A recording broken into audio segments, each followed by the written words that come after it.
Picture this for a second. You are standing in the middle of a blazing desert, staring up at the limestone blocks of the Great Pyramid of Giza.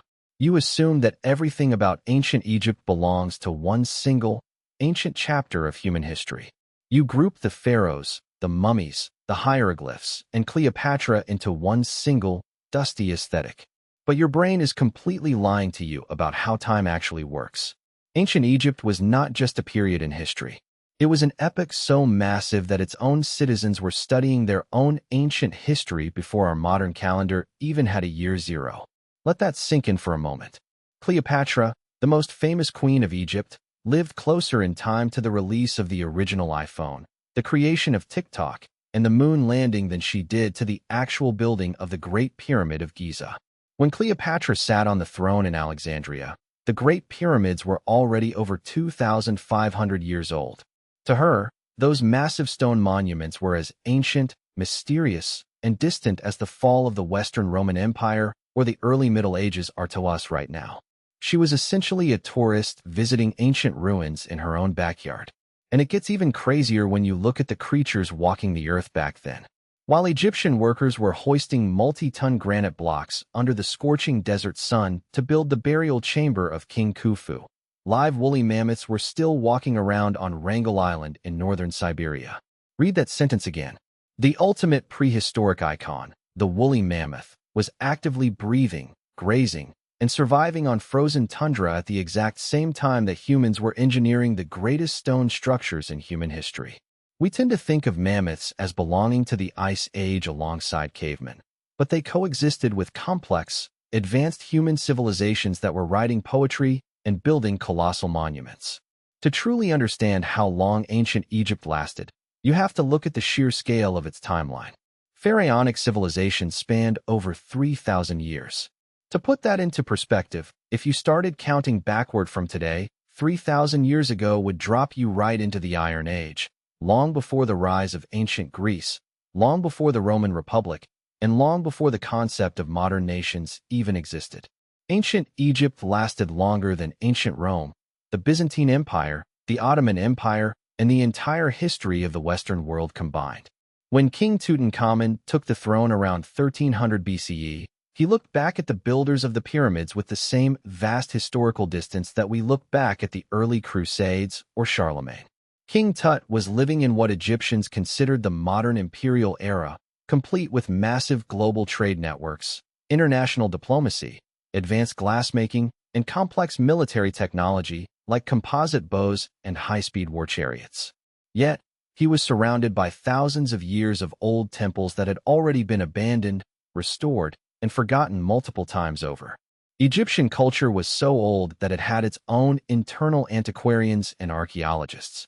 During the New Kingdom, Prince Khaemwaset, a son of Ramesses II, dedicated his life to restoring and documenting pyramids and temples that were already 1,000 years old in his time. He is literally known to modern historians as the world's first archaeologist. Imagine being an archaeologist in 1300 BCE, dusting off hieroglyphs that were written by people who lived 1,000 years before your own grandfather was born.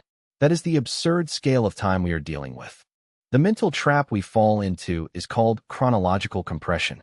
When we look back at the distant past, our minds collapse thousands of years into a single flattened picture. We hear the word ancient, and our brain tosses 3,000 years of distinct cultures, changing languages, artistic revolutions, and political collapses into one single bucket. We act like King Narmer, who unified Egypt around 3100 BCE, was hanging out sipping tea with Cleopatra. In reality, more time passed between Narmer and Cleopatra than between Julius Caesar and modern internet culture. During this massive stretch of time, languages evolved entirely. The language spoken by the pyramid builders of the Old Kingdom was as different from the Coptic Egyptian spoken in late antiquity as ancient Proto-Indo-European is from modern English slang. Hieroglyphs changed, religion transformed, art styles shifted from rigid geometric proportions to naturalistic realism and back again, and whole dynasties rose, collapsed, and were replaced by foreign rulers from Nubia, Persia, Greece, and Rome. Think about the sheer resilience required for a culture to maintain its identity across 3 millennia.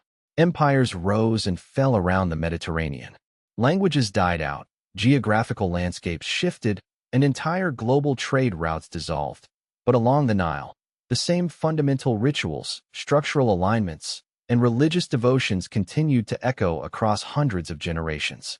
A priest serving in the Temple of Amunius in 1000 BCE was reciting chants that had been carved into tomb walls over 1,000 years prior.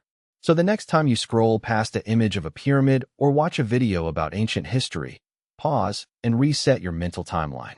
Realize that you are looking at a culture that was already ancient to the ancients.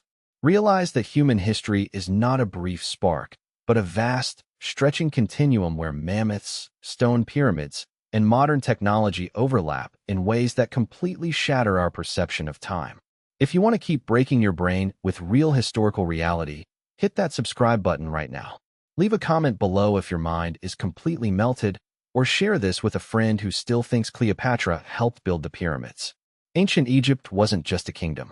It was a temporal giant standing across thousands of years of human evolution, reminding us how small our slice of time really is. Every stone block in those ancient structures holds a story not just of labor, but of an unimaginable endurance that outlasted ecosystems, ice ages, and empires. We are just temporary visitors looking back at a civilization that mastered time itself.